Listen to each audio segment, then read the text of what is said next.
The call came while I was trimming my mother's rose bushes, the ones she planted the year I was born. My brother Gavin didn't bother with hello. "We had the reunion without you," he said. "It was last weekend. Everyone came. It was easier." "Easier for what?" I said. "For decisions. We already sold it, Elise. Dad's farm. The River Acres. Escrow closed yesterday." The clipped red petals slid into the dirt. "You sold the farm?" I said, stunned. "Don't make this bigger than it is," Gavin said. "Great price. Family's good." "The family," I said, tasting iron. "Without me." A muffled voice near his phone said, "Tell her the paperwork's signed." "She can't change it." Wind pushed through the maple. Across the field, the white barn leaned the way my father, Samuel Reed, used to, hands on hips, reading weather other people missed. "Gavin," I said, steadying myself against the porch post with our pencil height marks. "Dad's will isn't even probated." "There's nothing to probate," he said too fast. It poured into the living trust. "We had power of attorney. We handled it." "Power of attorney ends when a person dies," I said. "You can't sell with a dead man's signature." Silence. Then a practiced sigh. "Always with the details."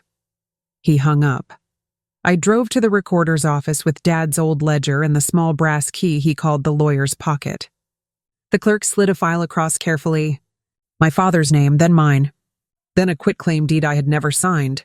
The notary page carried a slanted script that wasn't my handwriting. "Is this your signature?" the clerk asked. "No," behind it. A brand new entity, Clearwater Ridge Holdings, LLC, mailing address, a UPS box. The deed reached beyond the house and barn into rights most people never read. Everything. I paid for copies in cash and stepped into sharp winter light. My phone buzzed. "Don't sign anything." "They forged your name." "Start with the trust. There's a clause. Dad used to say that if you listen, the ground will tell you who's lying." I held the forged deed to my chest and looked east toward the river. I wasn't going to shout. I was going to collect proof, then strike. "Before we go on, tell me where you're listening from. And don't forget to subscribe for more stories coming soon." I drove back to the farmhouse with copies of the deed and the LLC filing. The long table in the dining room still held the pale ring where Dad's coffee mug always sat. His chair was pushed back like he'd just stood to fetch more sugar. I set the papers there. The ledger. The key. The phone lit up with Cousin Mia's name. "Elise, can we not do this?" she said without hello. "Gavin is stressed. The buyer wants peace." "Everyone's tired." "The buyer?" I asked. "You mean Clearwater Ridge?" A pause. "It's complicated," she tried. "It's theft," I said. Mia huffed. "You weren't around. You live in town. You don't understand upkeep, taxes. Offers like this don't come twice." Nicole Reed, my sister, kept her distance. Devin Reed, my brother, stayed out of it, or pretended to. $4.8 million comes once, I said. And it comes with criminal exposure when you forge signatures. A car rolled into the yard. Not Gavin, not Mia, Aunt Lorraine's pale Buick.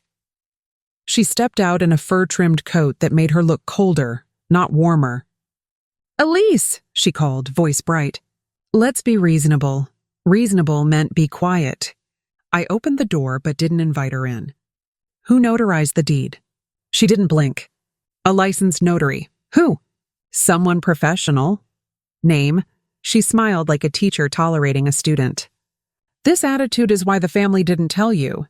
You've always been difficult." "Difficult is another word for not sleeping through theft," I said. Her smile thinned. "You're grieving." "We all are. Don't turn grief into greed. Money again. Always money." I almost laughed. "Greed? You cut my name out of a meeting, then out of a deed. How much did Clearwater pay up front?" Lorraine's eyes flicked to the ledger on the table.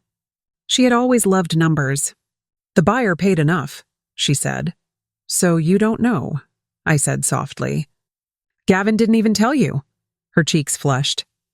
She put down a Tupperware of tuna casserole like a peace offering from a war she started. "We did what had to be done. The land is a liability. The land is the asset," I said, "and I'm going to treat it like one." I shut the door gently. Then I locked it. The empty chair across the table seemed to approve. At midnight, I spread the copies across my bed like a map. The forged quitclaim deed, the LLC articles, the notary seal, the legal description of every acre my father loved, the ledger Dad kept, his clean block letters recorded fence repairs, seed purchases, and a list titled Special Terms, Do Not Discuss. Under it, riparian rights, retain. Mineral rights, retain. Timber, retain. Access road, retain easement. No sale without unanimous trustee consent, trustee. The word hummed like a live wire. Dad had mentioned a trust once in a muttered way, like saying grace with a plate of scrambled eggs.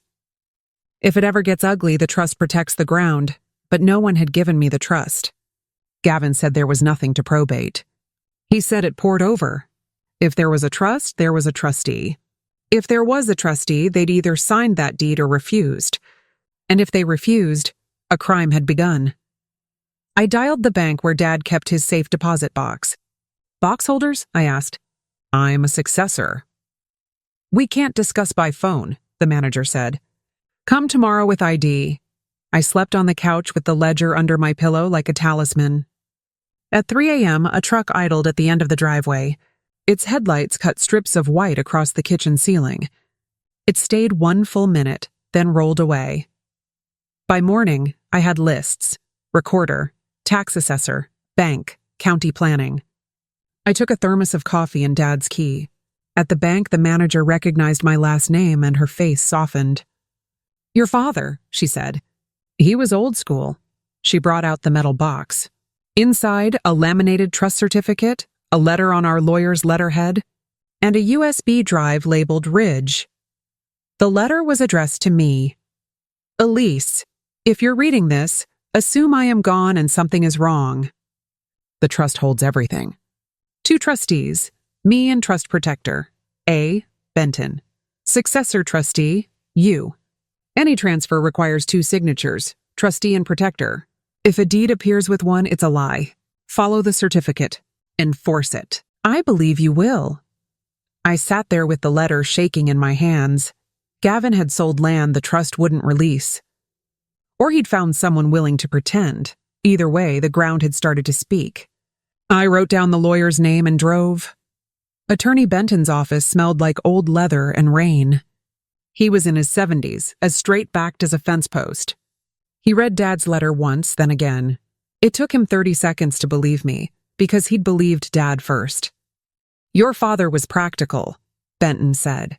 Suspicious of shortcuts. He made me draft the trust with 3 breaks: trustee, protector, and a no transfer without unanimity clause. I have not signed any deed. If Gavin recorded one, someone forged. Gavin says there was an LLC, I said. Clearwater Ridge Holdings. Benton's mouth went thin. Shell buyers sometimes launder title issues through subsidiaries. But even if Clearwater bought from your brother, the trust still owns. Bad deed, bad title? What do we do? I asked. He opened a drawer and pulled out a single-page template. We file a LA's pendants immediately to Cloud Title. We petition probate to confirm trust ownership. And we file a criminal complaint for forgery and fraudulent conveyance. The court will freeze any disbursement. Will that stop money moving? I asked, thinking of $4.8 million scattering into private accounts like starlings. If funds have already hit escrow, he said, we need a temporary restraining order before they distribute. We move now. He typed while I called the recorder to verify the instrument numbers. I texted the notary stamp to him. He zoomed in on the registration ID. This notary was commissioned 3 months ago, he said. City Office Park. We'll subpoena her log. If she never saw you, the ledger wins. My phone lit with a new message from the unknown number. Watch your mail. They'll try to send a waiver. Don't sign, I swallowed. Someone is watching this, I said. Benton nodded once. People get strange around money. You keep your doors locked, Elise. You forward me anything you receive, and whatever they say on the phone, you record it. He printed a stack of papers and slid them to me to sign. You asked what we do, he said. We make the land too hot to touch. As I left, rain started in heavy drops. I tucked the trust certificate under my coat, and for the first time since Gavin called, I felt something stronger than fear. Leverage. By noon, the lease pendens was recorded. By 2 p.m., the judge signed a temporary restraining order on distribution from escrow. The title company called me, huffy but polite. "This complicates things," the closer said. "We have a recorded deed." "You have a forged deed," I said. "And a cloud on title. If you send out a penny, you're part of it." A long pause. "We'll suspend pending court review." When I hung up, my porch camera pinged. A courier stood in the rain with a thick envelope. I opened the door a crack. "Signature?" he asked. "What is it?" "Release and indemnity," he said cheerfully. "Just routine." I smiled like Aunt Lorraine. "Leave it in the box. I'll sign after my lawyer reviews." He left. I carried the envelope with tongs to the table like biohazard. Inside, a mutual release releasing Clearwater, the title company, and any family member from present and future claims, in exchange for a courtesy payment of $25,000. They thought I would trade a river for a car. I scanned and sent it to Benton. He called within minutes. "Trash it," he said. "It's a trap. If you sign, they'll wave it like a flag in court." My phone rang again. "Gavin." I let it go to voicemail. He texted next. "Don't make this ugly, Elise. Sign the release. I'll gift you $100K from my share. Family first. Family first when the checkbook opens." I didn't reply. At dusk, I drove to the far fence line. The river moved slow and black. The Westfield was marked with orange stakes I hadn't seen before, survey flags. Someone had walked the property in secret. I pulled a stake. It came up easy. Headlights rolled down the county road and slowed. I couldn't see the driver. The truck pulled off, stopped across from our gate, then reversed and drove away. It was a game. We see you. Do you see us? I took 2 more stakes, snapped them, and tossed them into the bed of the pickup. When I turned back toward the house, my throat felt raw, but my spine was steel. Ugly had already arrived. I was done pretending it was polite. The notary's office was on the 3rd floor of a bland building with a nail salon and a tack shop on either side. A woman with cool eyes met me at reception. She looked like someone who'd been told to keep her head down and not ask questions. "I'm contesting a deed," I said, placing a copy on the counter. "This is your stamp." She glanced at it, then at me. "We can't discuss client matters." "Then show me your log," I said, keeping my voice calm. "A judge will ask for it in a subpoena this afternoon. Or you can save us all time and tell me whether you ever met a woman named Elise Reed." Her eyelid flickered. She reached under the counter and pulled a bound ledger. She turned to last month. 4 entries on the day in question. 2 car titles. 1 power of attorney, 1 quitclaim deed. "Name?" I asked. Her finger hovered. "Gavin Reed," she said. "And a witness, Mia Albright, my cousin." "Not me," I said softly. "I notarize signatures," she said. "I verify identity by the ID presented. I don't investigate beyond that." "What ID did he present for me?" I asked. She flushed. "I can't—" "Please," I said, and for the first time I let grief crack the surface. "This is my father's land." She closed her eyes for a heartbeat. "A driver's license," she whispered. "Female. Photo wasn't you. Did you make a copy?" I asked. She nodded. "Subpoena it," Benton said when I called him from the hallway. His voice was clipped and satisfied. "We'll add notarial misconduct. This is the thread. Pull it!" When I stepped back into the elevator, my phone vibrated. Unknown number again. Check county planning docket. "Rezoning hearing next Tuesday?" "Parcel CRH 7B, they're moving fast." I stared at the text. Rezoning meant value. It meant Clearwater wasn't flipping for a tidy profit. They were converting the farm into something bigger, maybe a riverfront tech campus, the kind our county salivated over with tax abatements and glossy renderings. 4.8 suddenly looked like a low number. I walked into the bright winter morning and felt dread settle like snow. We weren't fighting over nostalgia. We were standing on top of millions more, and now I knew their clock. County planning smelled like dust and burned coffee. The clerk at the counter pulled up the docket for CRH 7B. Parcel description matched our south and west fields. Applicant, Clearwater Ridge Holdings. Agent, Kane Development Partners. Hearing, Tuesday, 9 a.m. Staff recommendation, approve, citing economic development potential. Can I see the full file? I asked. She slid a thick folder. Inside, glossy site plans with walking paths and glass buildings where our soybeans grew. A memo promising 250 jobs. A letter of support from Councilman Briggs, whom I recognized, and a tax abatement request. At the back sat a purchase and sale agreement with the price.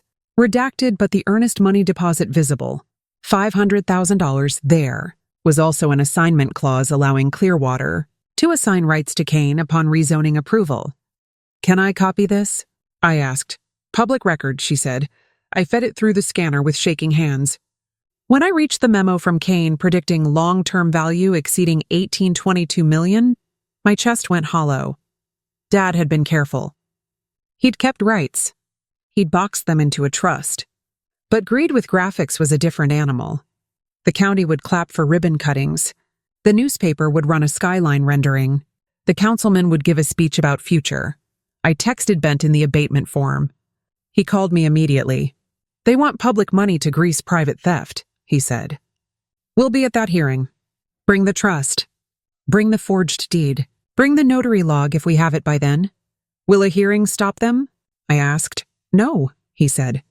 But a hearing is a stage, and we're going to use it. I left with copies and walked past a bulletin board where high schoolers posted babysitting ads. My father's face flashed in my head, his thumbs hooked in his belt, listening to the ground. Let them put on a show, I thought. We'll bring a spotlight. As I pushed the door open, someone brushed past me too close to be an accident. A man in a navy coat, clean shave, no smell of sweat. He didn't look at me, but his shoulder wasn't shy. I slipped my phone into my front pocket and kept walking. That night, at 8:37 p.m., a black SUV pulled into our drive. Aunt Lorraine stepped out with a man in a suit whose tan said indoor gym, indoor office, outdoor money. I opened the door halfway. Elise? Lorraine sang. This is Mr. Ethan Kane from Kane Development Partners. He extended a hand. I represent development interests. I wanted to speak neighbor to neighbor. We're not neighbors, I said. We're litigants. He smiled like he had all the time in the world. I'm aware of the lis pendens. We can wait for it to clear, or we can solve this like adults. Clearwater is prepared to cut you a personal check for $300,000 if you withdraw your complaint and sign a consent to rezoning. It's a peace gesture. Your purchase agreement predicts $20 million, I said. His eyes flicked. He didn't expect me to know. Your earnest money's in escrow. You'll roll into assignment on approval. You'll triple or quadruple your position in 18 months. He kept his smile. I admire a woman who does her homework. But you're holding up progress, Ms. Reed. This county needs jobs. This county needs honesty, I said, and stepped onto the porch so he could see I wasn't retreating. And my father built his life on 3 words, no quiet theft. You're going to hear that phrase again. Lorraine's voice went brittle. Elise, stop. You're humiliating us. Us? I said. Or yourself? Kane glanced at his watch. The offer expires at midnight, he said pleasantly. After that, we proceed without your input. Proceed, I said. But bring boots. The ground here eats men who don't respect it. They left without slamming doors. I watched their taillights climb the hill and disappear. Then I sat on the top step and cried until there was nothing left in the well. When I stood, my tears weren't grief anymore. They were fuel. The next morning, the recorder's clerk called. Ms. Reed? Your attorney asked us to flag any filings on your parcels. A corrective deed just came in. Corrective? I asked. Yes. It purports to correct a scrivener's error on the prior quitclaim deed. It removes the description of mineral rights and changes all heirs to all living issue, excluding Elise Reed. It was recorded at 8:02 a.m. My pulse pounded in my wrists. Who recorded it? Clearwater's counsel, she said. Their runner beat our stamp by 2 minutes, but your lis pendens still attaches. Send it to Benton, I said. And thank you. I hung up and sat very, very still. They weren't just moving fast. They were scrubbing. They knew the first deed was rotten, so they were varnishing it, slapping on words like scrivener's error to cover the stink. And they wanted it done before Tuesday's hearing. I drove to the site, parked by the willow, and walked the contour lines Dad taught me by foot and breath. I pressed my hand into the dirt and closed my eyes. I won't let them, I said to the ground. I won't. My phone buzzed. Unknown again. Check probate docket now. They filed a petition claiming you predeceased. I ran for the truck. At the courthouse, the clerk's mouth twitched as she slid the petition through the window. In the matter of the estate of Samuel Reed, petitioner, Gavin Reed. For purposes of distribution and clarity regarding intestate heirs, the objector, Elise Reed, is presumed to have waived and abandoned any claims. Attached, a notice of abandonment with a signature that looked like mine. Again, not me. I laughed out loud. It startled the clerk. They killed me on paper, I said. Cute. She didn't crack a smile. The hearing is this afternoon, she said. Judge Caro, 2:00. Put me on the calendar, I said. I texted Benton. They're trying to bury me. See you at 2. Judge Caro's courtroom was wood-paneled and dry. Gavin sat at counsel table with a clean-shaven attorney who looked expensively bored. He didn't look at me when I walked in. Mia sat behind him in a cream sweater like a magazine ad for innocent bystander. Lorraine clutched a tissue like an accessory. Benton slid a folder in front of me and whispered, "Breathe." Then speak in short sentences. The judge took the bench. Gavin's attorney stood. Your Honor, a housekeeping matter. We move to confirm that Ms. Reed has forfeited any claim, given her abandonment and the trust's pour-over structure. The property has been lawfully conveyed. Benton rose. Objection on 5 grounds, he said evenly. First, Ms. Reed is alive, present, and objecting. Second, her signature on the abandonment is falsified. Third, the trust holds title and requires unanimous consent. No such consent exists. Fourth, a lis pendens clouds the property. Fifth, forgery. Judge Caro's eyebrows lifted. Forgery? Benton handed up the notary log copy, the trust certificate, and my father's letter. The judge read for a long moment. Then he looked at me. Ms. Reed, he said, do you disclaim this signature? I do, I said. My voice didn't shake. He peered at Gavin. Mr. Reed, did you sign for your sister? Gavin's jaw tightened. I acted in the family's best interest. That is not the question, the judge said. Gavin's lawyer murmured. No further comment. Judge Caro sighed slowly, like a man taking off a heavy coat. Here is what will happen, he said. This court enjoins the distribution of any funds pending a full evidentiary hearing. The clerk will notify title to hold escrow. The criminal division will receive a referral on the notary process. Ms. Reed, file your formal objections within 5 days. We'll also consolidate with the trust case. He banged his gavel once. Next Tuesday's rezoning hearing. Attend at your own peril, he added dryly, looking at Clearwater's lawyer. Approving a building on fog. We stepped into the hallway. Gavin finally looked at me. You're really going to drag this through the mud, he said. I met his eyes. You did that, Gavin. I'm just turning on the lights. He flinched. For the first time, he looked afraid. Back home, the house felt different. Not safer, not yet, but steadier, like it remembered its own weight. I made tea and opened Dad's ledger to the back cover. The cardboard had a ridge in it I hadn't noticed. I pried it carefully with a butter knife. A second layer lifted. Inside, a thin envelope with survey, minerals written in pencil, and a small brass key, different from the deed box key, tagged East Shed. The survey map was simple. 3 small boxes along the East Ridge, each marked with a circle and a date from 1987. Test borings. Notes in Dad's hand. Trace lithium. Leave buried. Too risky to invite men with machines. My stomach dropped. Lithium prices had exploded in the last 5 years. Car batteries. Tech. If Clearwater had run modern tests, they didn't care about river views. They wanted what lay under. I drove to the East Shed with the brass key. The lock was rusty but gave with a twist. Inside, under tarps, sat labeled crates. Core samples, 1987. Dad had saved them. Behind them, a dusty metal case. I opened it to find an old camcorder and a stack of tapes. I hauled everything to the kitchen table and set the camcorder on a towel. It whirred to life like a stubborn heart. The first tape clicked. My father appeared on the tiny screen younger than I ever knew him. Standing by a drilling rig with a geologist I recognized as Mr. Calder, who used to bring us rock candy when I was small. Dad's voice filled the room. "Keep your mouth shut about what's under this dirt," he told the camera. "People will come smiling with contracts if they smell cash. We keep the rights. We keep the ground." I paused the tape and put my head in my hands. Gavin hadn't just sold a farm. He'd tried to sell a mine. The clock on the stove ticked into the quiet. I unpaused the tape. The plan had changed. Now it wasn't just about stopping a sale. It was about exposing an intention, and men like Kane hated when money could not hide.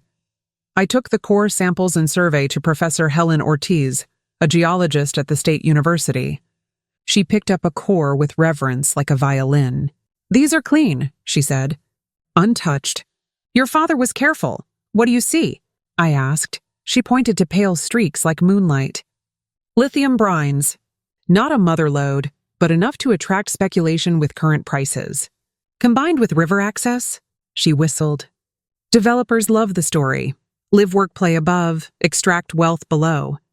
They do it quiet if they can, or with pilot projects if the county sleeps. Could Clearwater be after this?" I asked. "Almost certainly," she said. "Do they have mineral rights?" "Not legally," I said. "The trust retained them," she smiled. "Then you have a lever.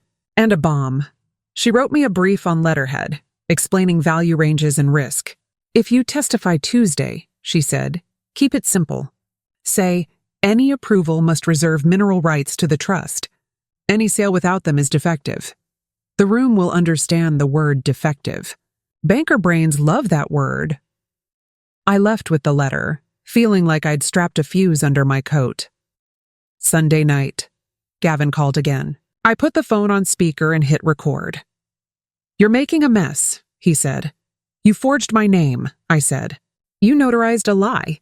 You filed a petition calling me dead. You tried to launder a $4.8 million sale through an LLC. The mess was pre-existing." He exhaled. "Fine, you want numbers? Clearwater's giving us 4.8 on paper, but there's a success fee after rezoning, 5% of future profits. Kane estimates another 6 to 8 million. We were going to cut you in once the dust settled." "Cut me in?" I repeated. "Like a tip?" "Like family," he said. "But you couldn't trust us. You had to run to court." "Say it clean, Gavin," I said quietly. "You sold mineral rights you didn't own for a profit you didn't disclose." "I did what Dad never could," he snapped. "Turned dirt into money." I ended the call and sent the recording to Benton. He replied with one word. Gold. Tuesday, 9 a.m. The rezoning hearing room buzzed with suits and plans and a camera from the local station. The councilman glad-handed Kane at the back. Aunt Lorraine wore pearls at 9 a.m. like it was a weapon. Mia clutched a file like a shield. Staff gave their cheerful presentation about jobs and pedestrian plazas. Then the chair opened public comment. Benton went first. Calm. Surgical. He described the trust. He handed the certificate to the clerk. He said forgery once, gently, like a glass he could shatter if necessary. Then he stepped back. I walked to the microphone. My heart pounded in my ear like drums from a neighboring room. I held Ortiz's letter in one hand and my father's trust in the other. "My name is Elise Reed," I said. "My father built this land with his hands. This trust retains mineral rights, timber, and riparian access. The deed Clearwater recorded is forged. The notary never met me. A court has enjoined distribution. Approving rezoning on a defective title exposes the county to litigation." People shifted in their seats. Kane sat still, jaw set. "A developer told me last night that I should accept $300,000 to step aside," I said. "Meanwhile, their own documents predict $20 million in future value. Ask yourself who wins when the ground is sold under a forged signature." A murmur swept the room. The councilman suddenly found the ceiling tiles interesting. The chair cleared her throat. "We will table this item," she said briskly. "Pending resolution of title disputes." Kane didn't turn his head, but I felt his eyes like a physical weight. Benton leaned to me and whispered, "That's one lever pulled. By afternoon." A local reporter, Shannon Pryor, called. "Off the record first," she said. "Is it true there's a lice pendens and a forgery allegation?" "On the record," I said. "Yes. And there's more." I gave her the basics. The trust, the corrective deed, the rezoning, the offer on my porch. I did not mention lithium. Not yet. She asked for documents. I sent what I could. She asked if I had a quote. I thought of my father's face on the tape. "Say this," I said.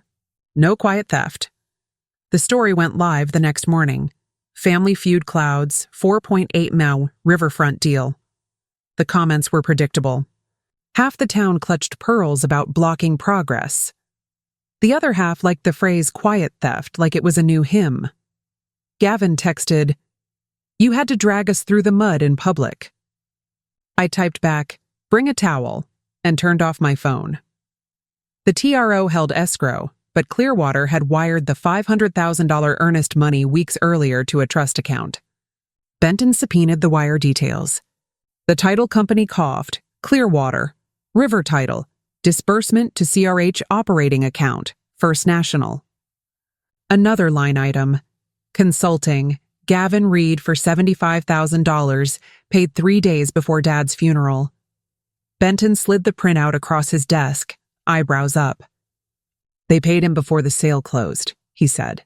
"Classic pre-closing inducement. Jurors love that." My stomach turned. "He took money before we buried Dad." "Grief is a weak fence," Benton said softly. We filed an amended complaint adding fraudulent inducement and civil conspiracy. Clearwater responded with a team of lawyers and a motion to strike my defamatory press statements. Benton smiled. "They're nervous." Mia came to my porch at dusk with no makeup and a hoodie that swallowed her. "I didn't know about the notary," she said before I could speak. "Gavin said you agreed by phone. He said you didn't want to be bothered with paperwork. I swear I didn't know about the signature." "You witnessed it," I said. "I was in the room," she whispered. "But I didn't see your name on the page." He had papers stacked. The notary asked if everything was in order. He said yes. I signed where he pointed. Tears slid down her face. "This isn't what I wanted. What did you want?" I asked. "A house with a river view," she said with a wet laugh. "And not to be poor again." Honesty burned as much as deceit. I nodded once. "Then tell the truth in a deposition. You saw a stack." He said my name. "You did not see me?" She looked at the ground. "He'll never forgive me." "He shouldn't," I said, and surprised myself with the gentleness in it. She left with her shoulders curved like parentheses. The family that stole had started to crack. 2 nights later, someone cut the padlock on the east shed. The core sample crates were pried open, lids bent. I walked in with my phone light and stopped cold. The tapes were gone. Only the camcorder sat on the table, turned on, its tiny screen showing blue. I called Benton, then the sheriff. The deputy took notes, bored until I said the word evidence. He perked up at break-in. He looked at the forced lock. "Kids?" He offered. "Kane," I said. "Or someone who answers to him." We installed cameras the next day. Benton filed an emergency motion for a protective order over the shed contents and my entire property, designating it a litigation hold site. The judge granted it with unusual speed, and a line that made me smile. The court does not take kindly to disappearing evidence. That afternoon, a letter arrived from Clearwater's counsel accusing me of destroying proprietary geological material, which would have been funny if I weren't shaking with rage. I set the letter on fire in the sink. I watched the ashes drift like winter moths. Then I opened a drawer and took out Dad's pocket knife. There are different kinds of locks. Some you open with keys. Some you open with sunlight. Shannon, the reporter, called me at 7 a.m. "You didn't give anyone else those tapes, did you?" "No," I said, alarmed. "Why?" Because one showed up on my station's doorstep, she said. Anonymous courier, labeled Reed 1987 Minerals. It shows your father and a geologist talking about lithium. It shows core samples with dates. It's not a smoking gun for value, but it's proof someone knew something was in the ground. I sat down hard. Air it, I said. We will, she said. You okay? No, I said. But do it anyway. The segment ran at 6. Old tape, new fight, hidden value under Reed Farm. They blurred the geologist's face, but everyone old enough to remember knew Calder. They played Dad's words. We keep the rights. We keep the ground, Gavin called in a rage. You're ruining us. You did that, I said, and hung up. My phone buzzed with the unknown number. Not me who sent tape. But good. Next, check Councilman Briggs's campaign filings. Kane donations. I texted back, who are you? No answer. Only the soft river, moving. Campaign finance disclosures are public if you know which dull website to suffer through. Kane Development Partners and 3 individuals with the same office address had given $30,000 to Councilman Briggs's re-election in the last 6 months, conveniently parceled under various LLCs with patriotic names. Shannon liked that kind of line. So did I.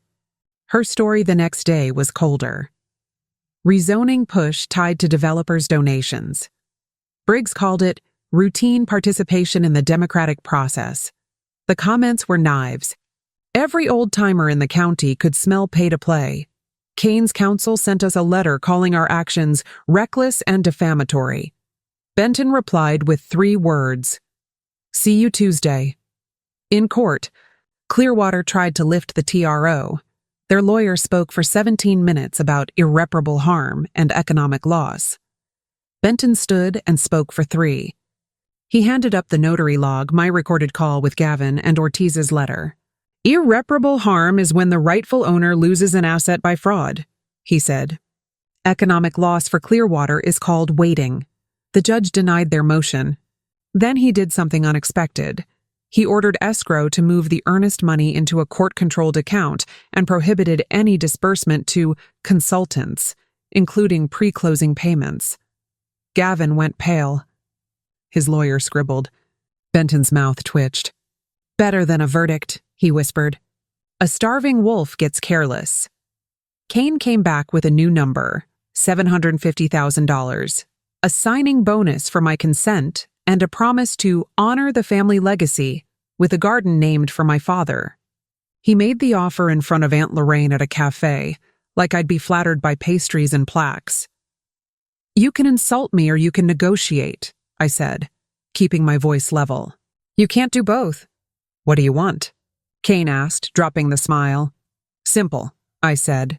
Withdraw all forged instruments. Dismiss your rezoning without prejudice. Renegotiate with the trust. Keep your money above ground. Mineral rights stay with us. And cut a clean check for $3 million for the surface with a clawback if you miss your job numbers. He laughed then, loud enough to turn heads. You think we'll give you $3 million in your little crusade? I think I'll take 20 in 18 months if I let you, I said. Decide who's laughing in a year. He stopped laughing first. Gavin texted a time. Tonight. Family only. I said yes because refusal would be spun as stubbornness. I wore Dad's denim jacket and the calmest face I owned. Aunt Lorraine started with history, as if reciting facts-fixed facts. Our people worked hard. We deserve rest. Mia stared at her hands.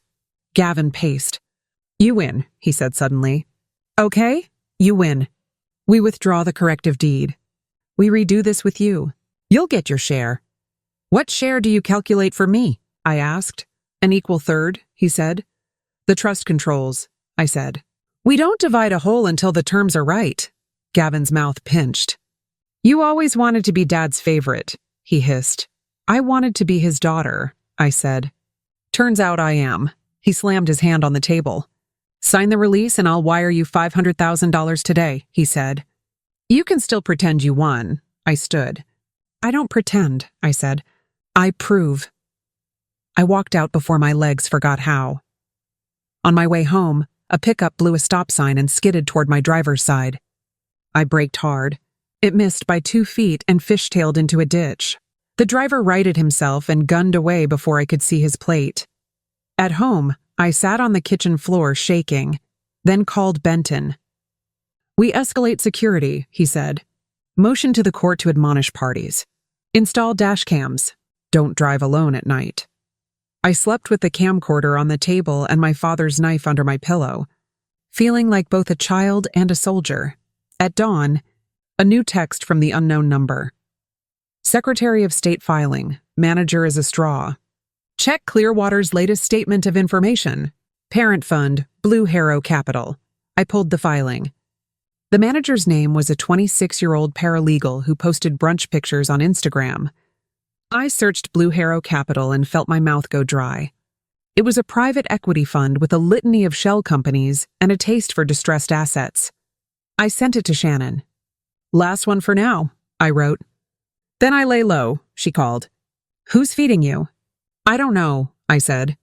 "Maybe the ground," she laughed but quietly. "Be careful, Elise," she said. "People get killed over money." "I know," I said. In a surprise filing, Clearwater offered to rescind the deed, without admitting liability, and reopen discussions with all heirs. Their press release used words like family unity and mutual misunderstanding. It was a PR move, but it mattered. The market read withdrawals like admissions. Benton's response was sharp as a snapped twig. "We accept rescission and demand fees. We require a consent order that any future attempt to cloud title without proper trust signatures will incur $50,000 day sanctions. And we reserve the right to pursue civil damages for the forged instruments." The judge set a hearing. Gavin called at midnight. "Please," he said. "Call it off. I'll lose everything." "You're alive," I said. "That's not nothing." He sobbed once, raw and boyish, then hung up. I lay in bed staring at the ceiling beams Dad sanded by hand. You can love someone and still testify. You can miss someone and still refuse them. Both can be true. Court again. Clearwater's lawyers wore humility like a rented suit. Kane sat behind them, face arranged into respect. The judge asked Benton if we'd accept rescission. "Yes, with conditions," he said. "Fees, consent order, no retaliation." "And the mineral rights?" the judge asked. "Remain with the trust," Benton said. "As they always did." "So ordered," the judge said, and banged the gavel. The court kept Benton as trust protector, appointed Harriet Cole as independent trustee, and named me advisory co-trustee for oversight. It wasn't the end. But it was the wall. Outside, Shannon's camera waited. "How does it feel?" she asked. "Like the ground is steady," I said. "For now, what's next?" she asked. I looked at the river, dark and moving. "Justice," I said. "And then maybe forgiveness. But never again before the money is straight." The wind lifted my hair. Somewhere behind us, the same Navy Code aide from planning turned away, made a call, and stood very still while it rang. The clerk slid the stamped consent order across the counter like a loaded tool. Black ink, sharp clauses, rescission granted. Fees awarded.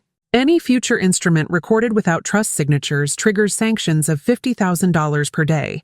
Personally joint and several against Clearwater Ridge Holdings, Kane Development Partners, and agents. It read like law and sounded like money. I took it to the farm and laid it on Dad's table where the coffee ring lived. "You hear that?" I whispered to the wood. "Your ground has teeth," Benton called before I could put the kettle on. "Escrow wired back the earnest money to the court registry," he said. "Judge will cut your check for fees by Friday. We're whole on costs." "How whole?" I asked. $72,000 and change, he said. "Plus the recorder waived your copy fees on account of public service." He let a smile ride in his voice. "Now we anchor the next move." The next move was value. Justice without valuation was a sermon in an empty church. I drove to the East Ridge at noon and watched the river slide past bright as a blade. The survey flags were gone, my doing, but the mud still remembered where they'd been. I stood over one old hole Dad marked on the '87 map and tried to picture what lay below. Brines and bones and time. A hawk circled the far cottonwood. Over the fence line, an unfamiliar panel van idled, then crept away. Unknown number pinged. Blue Harrow is angry. Expect a friendly outreach from a partner named Lyle. He'll promise community investment. He's the fixer. Don't meet alone. Record. I typed, "Who are you?" Dots flickered, then died. Back at the kitchen, I opened the trust binder.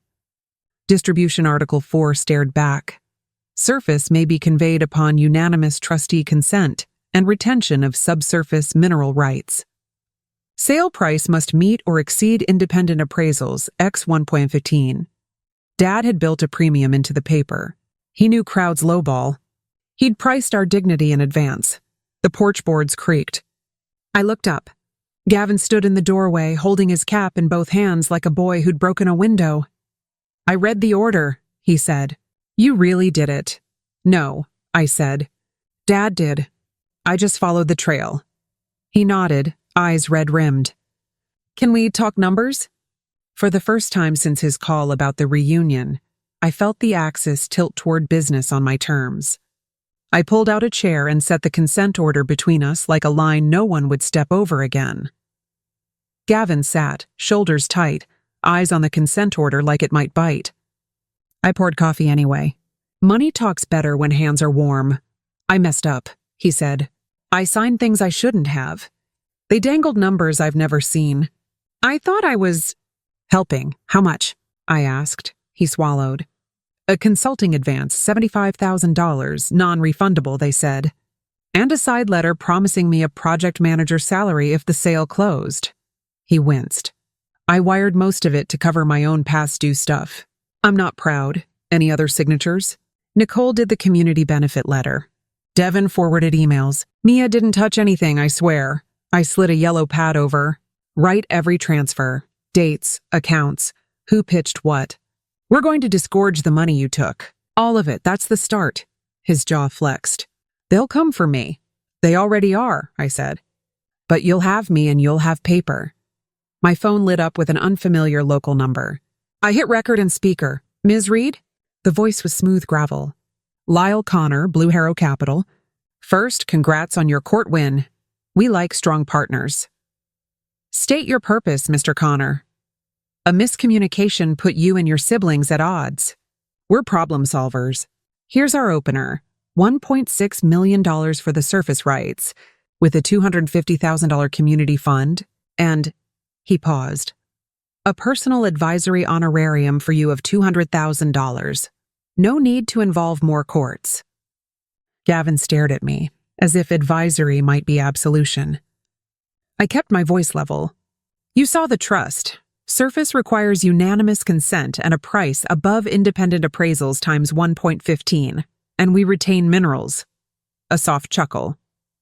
"Appraisals are malleable. Sanctions aren't," I said. "Your next unauthorized recording against this property triggers $50,000 per day. Joint and several. That's per the consent order you've surely read. Then, we prefer collaboration to litigation." "So do I said. "Start with an apology to our township for the illegal filings, a withdrawal of every memorandum of contract, and an escrowed good faith deposit of $500,000, forfeited if you breach again. Then we'll bid the surface publicly. Best price wins, minerals stay ours, and every dollar Gavin took gets returned before any talk of trust is rebuilt. That's unusually rigid," he said, voice cooling. "It's unusually clear," I answered. "And this call is being recorded." Click. Gavin exhaled like he'd been underwater. "You just dared a shark." "No," I said, picking up the yellow pad as he started listing dates. I priced the water. 2 days after Lyle's call, I summoned every sibling to the farmhouse for what I called a final accounting. It wasn't a request. It was a summons, and they knew it. When they arrived, the air was thick with tension. Gavin looked gaunt, Nicole jittery. Devin wouldn't meet my eyes. On the table between us was a thick folder, bank statements, wire transfers, emails, and copies of the consent order. Every page was a blade. "This," I said calmly, "is everything you signed. Every dollar you took, every lie you told, Before we talk about reconciliation, we need to talk about restitution. Nicole scoffed. What do you want, blood? No, I replied evenly. I want the $75,000 Gavin took wired back into the trust by Friday. I want every side deal you negotiated disclosed and terminated. And I want a signed affidavit from each of you acknowledging the fraud you attempted. Devin's voice cracked. You're going to ruin us. You did that yourselves, I said. I'm just cleaning up the mess. Silence hung heavy. Then Gavin spoke. We'll do it. All of it, just... Please don't press charges. I leaned back. I haven't decided yet. That depends on your actions. Nicole's composure cracked. You're enjoying this, she spat. No, I said softly. There's no joy in watching family tear itself apart for money, but I will not let Dad's legacy be stolen. I stood, signaling the meeting was over. Fix what you broke. Then maybe we'll talk about forgiveness. But until then, you're not my siblings. You're defendants. They left one by one, shoulders hunched under the weight of their greed. And for the first time, they truly understood. The era of easy betrayal was over. 3 weeks later, we were back in the same courthouse, but this time, they were the ones sitting at the defense table. The county prosecutor had reviewed the trust documents, the forged signatures, and the fraudulent filings. What began as a family squabble had escalated into civil fraud and criminal misrepresentation charges. The courtroom buzzed with reporters. The story of a multi-million-dollar family trust torn apart by greed had become local news. Gavin sat stiffly beside his attorney, eyes fixed on the table. Nicole's face was pale. Devin's hands wouldn't stop shaking. I sat across the aisle, my attorney Benton beside me, and my father's pocket watch clutched in my palm. The judge's voice was stern as he reviewed the evidence. Mr. and Ms. Reed, the court finds substantial grounds for damages due to unauthorized conveyance attempts, misrepresentation of ownership, and deliberate concealment of trust provisions. You are hereby ordered to return all misappropriated funds, terminate any unauthorized contracts, and pay restitution totaling $2.1 million. The number covered illegal consulting fees, title cloud damages, and fee multipliers the statute allowed. A gasp rippled through the courtroom. Gavin buried his face in his hands. Nicole stared straight ahead, numb. Devin whispered something to his lawyer that sounded like a prayer, but the judge wasn't finished. Additionally, the court confirms Harriet Cole as permanent independent trustee to oversee the estate for the next decade. Ms. Elise Reed will serve as lead beneficiary and advisory co-trustee. I closed my eyes. It wasn't about the money, not anymore. It was about control, legacy, and respect. My father's land, worth nearly $14 million, would stay where it belonged. As we exited the courtroom, Gavin tried to speak. Elise, we're sorry. I looked at him, my expression calm but resolute. Sorry doesn't fix what you tried to destroy. Actions will. And with that, I walked out into the autumn air, victorious, but forever changed. The judgment sent shockwaves through the family, but the consequences were just beginning. Within a week, Gavin and Nicole's accounts were frozen pending restitution. Devin's consulting firm was subpoenaed for records, and Lyle, the smooth-talking representative from Blue Harrow, abruptly resigned from the company, which was now under investigation for fraudulent land acquisitions. I thought that would be the end of it. But then an offer arrived, one I hadn't anticipated. Blue Harrow's new legal counsel requested a meeting. Against my attorney's advice, I agreed, but only at the courthouse with everything documented. Their spokesperson, a crisp woman named Ms. Dunn, laid out a proposal. Ms. Reed, she began, our clients acknowledge the breach of ethics by former representatives. We wish to make amends. We're prepared to offer $6.5 million for a 35-year surface lease, renewable every decade, with full mineral rights retained by your trust. Additionally, 5% of annual profits from any development would go directly into the Reed Family Education Fund. It was more than double their original offer, and, importantly, it kept ownership intact. I didn't answer immediately. My instincts told me not to trust anything from them. But Benton leaned in. This isn't just money. It's leverage. If structured right, it funds generations, and you stay in control. I met Ms. Dunn's gaze. We'll consider, under one condition. The restitution from my siblings is paid before a single dollar changes hands, and every term is public record. She nodded. Agreed. For the first time, I realized the war wasn't just about reclaiming what had been stolen. It was about transforming betrayal into lasting power, the kind that would protect our land and legacy long after we were gone. And this time, I was negotiating from a position no one could undermine again. The weeks that followed were a whirlwind of legal signatures, wire transfers, and painful family conversations. As part of the settlement, the restitution funds began trickling back into the trust. Gavin sold his lake house to repay his portion. Nicole liquidated her investment portfolio. Devin was forced to dissolve his consultancy and surrender nearly everything he had left. It wasn't victory I felt watching it all unfold. It was closure. But one final decision remained: whether I would forgive them. And if I did, under what terms. I invited them back to the farmhouse, the same place where Dad once held family meetings. The silence around the old oak table was suffocating. I've been thinking, I began slowly. Forgiveness isn't a gift. It's an agreement. And if you want mine, it comes with conditions. Gavin nodded quickly. Anything. First, I said, you will sign a family governance charter. It legally binds all of us to unanimous consent before any sale, lease, or encumbrance of trust property.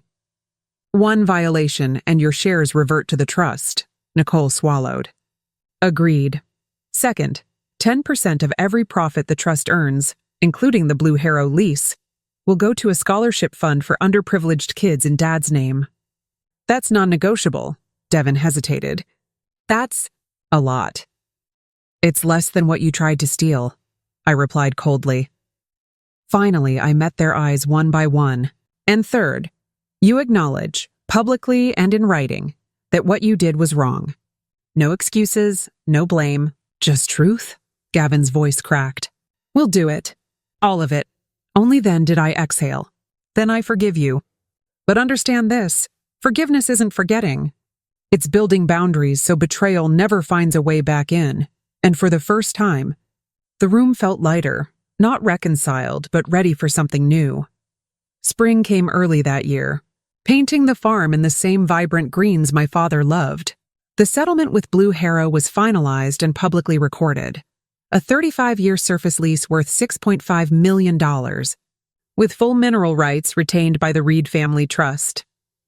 The first $1 million payment hit the trust account in March, and for the first time in decades, our land wasn't a liability. It was an asset, one we controlled on our terms. The scholarship fund was established shortly after. We named it the Samuel Reed Legacy Fund, and the first group of scholarship recipients, kids from rural families who reminded me so much of my father, visited the farm for a tour. They walked the same fields he once plowed, asked questions about soil and irrigation, and touched the rusted plow that had built our lives. I knew Dad would have been proud. The day the public acknowledgement letter was published in the county paper, I sat on the porch with a cup of coffee and read it twice. It was short but powerful. We, Gavin, Nicole, and Devin Reed, acknowledge and deeply regret our actions in attempting to sell family property without consent. We betrayed the trust of our family and our late father's legacy. We accept full responsibility and commit to honoring the principles of stewardship and integrity from this day forward. It wasn't about humiliation. It was about accountability. And seeing those words in print felt like a chapter closing. As the sun dipped below the ridge that evening, Gavin walked out to join me. We're never going to deserve your forgiveness, he said quietly. No, I replied, watching the last light fade over the fields. But you can honor it, and that, I realized, was enough. Summer sunlight spilled across the porch as the family gathered, not for another legal meeting or court hearing, but for something entirely different. For the first time in years, there was no hostility hanging in the air, only a heavy, uncertain quiet. The trust documents were secured, the restitution was complete, and the scholarship fund was already awarding its first recipients. Now it was time for the hardest part, deciding what our future would look like. Gavin spoke first. Elise, we know sorry isn't enough, but we want to rebuild this family. If you'll let us. I studied their faces. They were older now, humbled, scarred by consequences, stripped of the arrogance that once fueled their greed. Nicole's eyes were red from crying. Devin hadn't said a word all day, but his hands fidgeted nervously in his lap. This isn't about me letting you back in, I said quietly. It's about you showing that you deserve to be here. I've forgiven you, but forgiveness isn't the same as trust. Trust has to be earned. What do we need to do? Devin asked. Show up, I replied. For the trust. For the scholarship fund? For each other. This land isn't just dirt, it's our legacy. Dad didn't build it for lawsuits and greed. He built it for family. There was a long pause. Then Gavin nodded. We will. Every board meeting. Every harvest. Every decision, Nicole wiped her tears. And we'll make sure the fund grows. Every year. For the first time in decades, I felt something new stirring in my chest. Not just relief, but hope. Maybe this wasn't the end of our story. Maybe it was the start of something stronger. A family rebuilt on accountability, respect, and shared purpose. And this time, the foundation was unshakable. 6 months later, I sat at the head of the long oak table in the farmhouse, now officially the Reed Family Trust boardroom. The air felt different this time. Instead of suspicion and resentment, there was a quiet, purposeful focus. Legal pads replaced accusatory glares. Financial reports sat where once there were secret contracts. It was our first official quarterly board meeting as a united family trust. Gavin, now treasurer, presented the latest financial report. Lease revenue from Blue Harrow for Q1, $1.08 million. Option and testing payments tied to exploratory work, $420,000. And the scholarship fund balance stands at $835,000 after dispersing the first round of awards. Nicole, who had taken on the role of community liaison, reported on outreach projects, a new agricultural mentorship program for local youth, and a partnership with the county school district to teach land stewardship. Devin had become the logistics coordinator, overseeing leases, equipment, and seasonal planting plans. I listened to each of them, not just with pride, but with a sense of deep, hard-earned peace. We weren't just managing money, we were building a future. When it was my turn to speak, I stood and looked around the table. This trust isn't just a legal structure. It's our father's legacy. It's proof that betrayal doesn't have to be the end of a family. It can be the beginning of something stronger. Gavin cleared his throat. You were right about everything, Elise. We let greed blind us. But thank you for not giving up on us. I smiled, a soft, genuine smile I hadn't felt in years. Thank Dad. He believed this land could heal us. He was right. And as the meeting adjourned, I realized we hadn't just saved a farm worth millions. We had rebuilt a family worth far more. A year later, the land looked nothing like the battleground it once was. Rows of young pecan trees stretched toward the horizon. Solar panels lined the southern pasture, feeding power back into the grid. And the old barn, once falling apart, had been restored into a community center. Its walls lined with photographs of our family's history. My parents on their wedding day, Dad driving the first tractor he ever bought, us kids playing in the fields before money poisoned everything. That day, we hosted the inaugural Samuel Reed Legacy Celebration, an annual gathering dedicated to education, stewardship, and the future of the land. Hundreds of people, students, local farmers, scholarship recipients, and neighbors walked the fields, toured the barn, and heard stories about the generations that built this place. As I stood at the podium, I could see my siblings sitting together in the front row. Gavin had his arm around his daughter, pointing out a photo of Dad. Nicole was laughing softly with one of the scholarship students. Even Devin, once so distant, was giving a tour of the irrigation systems he now oversaw. This land, I told the crowd, was once a battlefield. Greed almost destroyed it, and us.